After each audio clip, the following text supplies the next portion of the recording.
Hello अस्सलाम वालेकुम दोस्तों, मैं हूं हारिस नसीर। वीडियो को शुरू करने से पहले it's a request, please subscribe for more content like this.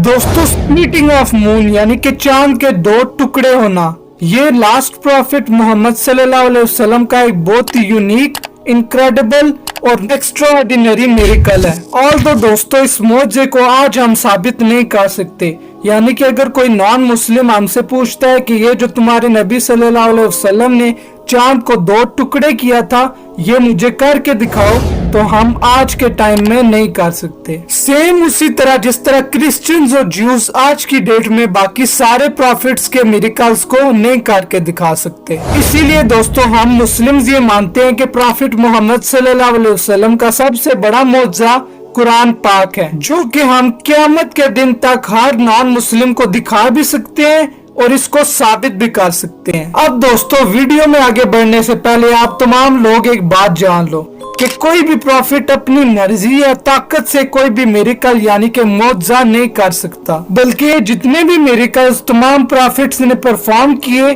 They are actually done by Allah, यानी कि वो तमाम अल्लाह की मदद से किए गए थे। अब दोस्तों, ये जो चांद के दो टुकड़े करने का मौजज़ा है, इसको मुस्लिम्स इसलिए मानते हैं क्योंकि इसका जिक्र कुरान और हदीस दोनों में आया है। जैसा कि दोस्तों, कुरान मजीद की सूरत नंबर 54 जिसका नाम है अल कमर, और दोस्तों इस सूरत का जो नाम है अल कमर, इसका मतलब ही चांद यानी कि मून है।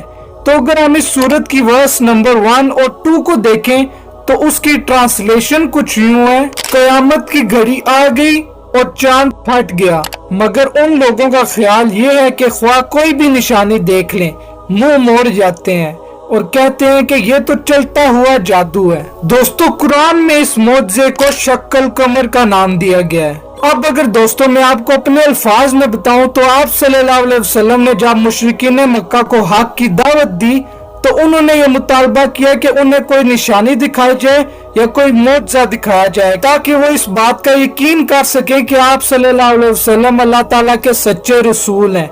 इस पर आप सल्लल्लाहु अलैहि वसल्लम को अल्लाह की तरफ से वही आई कि आप सल्लल्लाहु अलैहि वसल्लम इनको चांद की तरफ देखने का कहें। इस पर जब आप सल्लल्लाहु अलैहि वसल्लम ने अपने हाथ के इशारे से उन मुशरिकीन मक्का को चांद की तरफ देखने का कहा तो चांद दो टुकड़े हो गया और दरमियान में एक हिरा पहाड़ था। तो चांद जब टूटा तो उसका एक हिस्सा पहाड़ की एक जानिब चला गया और दूसरा हिस्सा पहाड़ के दूसरी जानिब चला गया। और कुछ देर बाद जब लोगों ने इसको देख लिया तो फिर चांद खुद ब खुद ही जुड़ गया। इस मौजज़े को देखने के बाद दोस्तों, मुशरिकीन मक्का ने वही कहा जो कि कुरान की सूरत अल कमर की वर्स नंबर 2 में लिखा हुआ है कि ये तो खुला जादू है और मोहम्मद ने हम पर खुला जादू कर दिया है। इस मौजज़े का जिक्र दोस्तों हदीस की किताब सही अल बुखारी की हदीस नंबर 3637 में कुछ यूं आया है कि हज़रत अनस बिन मालिक रदियल्लाहु ताला अन्हु बयान करते हैं कि मक्का वालों ने नबी करीम सल्लल्लाहु अलैहि वसल्लम से कहा कि उनको कोई मौजज़ा दिखाएं, तो आप सल्लल्लाहु अलैहि वसल्लम ने उनको शक्कुल कमर यानी कि चांद का फट जाना दिखाया। अब दोस्तों, आपने इस मिरेकल के बारे में कुरान और हदीस के रेफरेंस से तो जान लिया। अब अगर हम बात करें कि आज की मॉडर्न साइंस इसके बारे में क्या कहती है, जो कि चांद पे कदम रखने के बाद अब मार्स पे जाने की तैयारियों में है। यानी ये दोस्तों, जब साइंटिस्ट मून पे गए तो उनको इस मिरेकल के हवाले से कोई एविडेंस मिला या नहीं। दोस्तों, 2010 में नासा ने एक रिपोर्ट पब्लिश की जिसमें कि नासा की तरफ से टॉम वाटर्स बताते हैं नासा के लूनर रिकॉनेसेंस ऑर्बिटर ने सरफेस ऑफ मून की कुछ पिक्स भेजी, जिसमें कि क्लियरली देखा जा सकता है कि सरफेस ऑफ मून पे एक क्रैक मौजूद है जो कि कई सालों से आपस में जुड़ है और इसका जुड़ना अब तक जारी है। चूंकि दोस्तों मून के इन दोनों पार्ट्स की कोलिजन आज भी जारी है, इसी वजह से आप देख सकते हैं पिक्चर में कि दोनों के दरमियान की जो स्पेस है वो बिल्कुल खत्म हो चुकी है। इसी वजह से एक पार्ट जो है वो दूसरे पार्ट के ऊपर चढ़ रहा है और इस पर्टिकुलर सरफेस की हाइट को इंक्रीज कर रहा है। We know the moon is shrinking by looking at the lobate scarps in detail. They actually reflect the crustal materials of the moon being pushed together, breaking, and being thrust over one another. So that indicates that something has been causing the moon to actually contract or shrink, where everything that happened on the moon happened billions of years ago. these scarps could be younger than a billion years. They could be, in fact, as young as a couple of 100 million years old, or they could be even younger than that. And that means, in geologic terms, the moon is active. दोस्तों अगर आप मेरी एक video 10 facts of India that you never know before देखना चाहें तो उसका link description में है। क्योंकि दोस्तों उस वीडियो में मैंने बताया था कि जो इंडियन सब कॉन्टिनेंट आज आपको कॉन्टिनेंट एशिया के साथ जुड़ा हुआ नजर आता है, वो कई 100 मिलियन ईयर्स पहले एक सुपर कॉन्टिनेंट गोंडवाना का पार्ट हुआ करता था और एशिया का पार्ट नहीं था। फिर दोस्तों ये इंडियन प्लेट ग्रेजुअली वक्त के साथ साथ सुपर कॉन्टिनेंट गोंडवाना से अलग हुई और यूरेशियन प्लेट यानी कि एशिया के साथ मिल गई, जिसके नतीजे में हिमालय माउंटेन रेंज बनी, जिसकी कोलियन उस वक्त से स्टार्ट है और अभी तक कंटिन्यू है। तो दोस्तों अगर आप गौर करें तो जो फिनोमिना अर्थ की एक पर्टिकुलर सरफेस पे पाया जाता है, वही फिनोमिना मून के दो पार्ट्स के दरमियान भी पाया जाता है। यानी कि दोस्तों जैसे इंडियन सब कॉन्टिनेंट पहले कॉन्टिनेंट एशिया से सेपरेट था और टूटा हुआ था, लेकिन फिर जब वो कॉन्टिनेंट एशिया के साथ जुड़ा तो उसकी एक ऐसी कोलियन स्टार्ट हुई जो कि आज तक कंटिन्यू है। तो दोस्तों सेम इसी तरह इस साइंटिफिक पिक्चर को देख के भी हम ये कह सकते हैं कि जब अल्लाह ताला की मदद से नबी पाक सल्लल्लाहु अलैहि वसल्लम ने चांद को दो टुकड़े किया और फिर जब आपस में दोबारा जुड़ गया, तो वहां से उसकी एक ऐसी कोलियन स्टार्ट हुई जो कि आज तक जारी है। इसके अलावा दोस्तों 1989 में हुई नासा की एक और रिसर्च के मुताबिक प्लेनेट यूरेनस के कई मून्स में से एक मून जिसका नाम था मेरिंडा, उसको अचानक से एक एस्ट्रॉयड ने हिट किया, जिसकी वजह से वो टूट कर चकनाचूर टुकड़ों में बट गया। लेकिन इसके बाद जो हुआ दोस्तों, उसको जानने के बाद कोई भी इंसान जो कि थोड़ी सी भी अक्ल रखता है या थोड़ा सा भी दिमाग रखता है, वो ये जान लेगा कि जो नबी पाक का मौजज़ा था, यानी कि जिसके जरिए उन्होंने चांद को दो टुकड़े किया था और फिर चांद आपस में दोबारा जुड़ भी गया था, उसको वो सही मानेगा। क्योंकि दोस्तों साइंटिस्ट ने देखा कि प्लेनेट यूरेनस का ये चांद मिरिंडा जब टूटा और पीसेस में डिवाइड हो गया, तो उसकी कुछ ही देर बाद वो अपनी ग्रेविटेशनल फोर्स की वजह से आपस में दोबारा से जुड़ गया। सो दोस्तों प्लेनेट यूरेनस के इस चांद मिरिंडा का टूटकर फिर से जुड़ना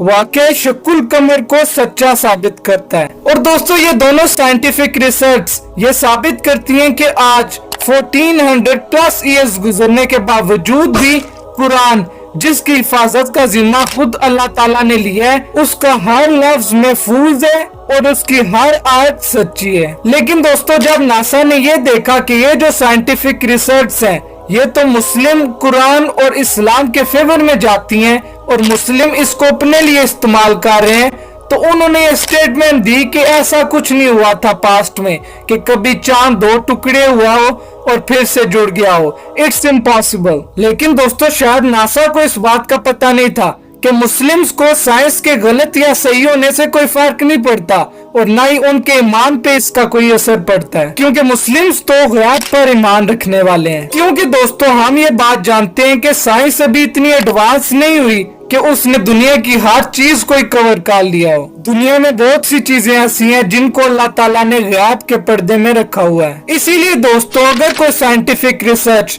कुरान और इस्लाम के फेवर में होती है तो हम उसको मोस्ट वेलकम कहते हैं। लेकिन अगर कोई साइंटिफिक रिसर्च कुरान और इस्लाम के अगेंस्ट भी होती है तो हम मुसलमानों का ये ईमान और यकीन होता है कि साइंस अभी इतनी एडवांस, जदीद और एक्यूरेट नहीं हुई कि इन बातों को आइडेंटिफाई कर सके। क्योंकि दोस्तों पास्ट में साइंस बहुत सी ऐसी चीजों को मानती थी जो कि गलत थी और उस टाइम पे कुरान उन चीजों के बारे में सही इंफॉर्मेशन देता था।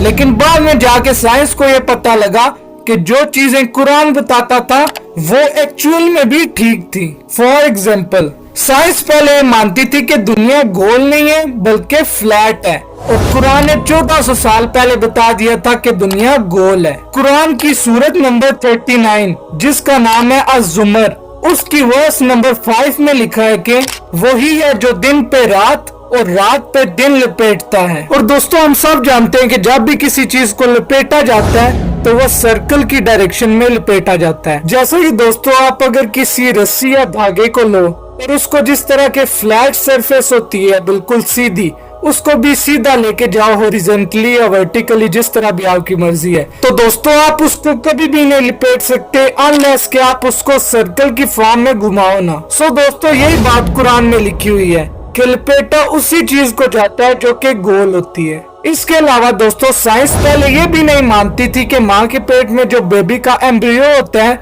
वो लीच की शेप का होता है। और दोस्तों कुरान मजीद में अल्लाह ताला ने ये बात 1400 साल पहले सूरत नंबर 23 जिसका नाम है अल मोमिनून उसकी वर्सेस में खोल के बयान कर दिया था। इंशाल्लाह I'll make a detailed video on it in the future. Hope you all like it और आपकी इंफॉर्मेशन में भी इजाफा हुआ होगा। अगर वीडियो पसंद आई हो तो लाइक शेयर कमेंट कर देना और don't forget to subscribe. See you all in the next video. Till then take care. Allah Hafiz.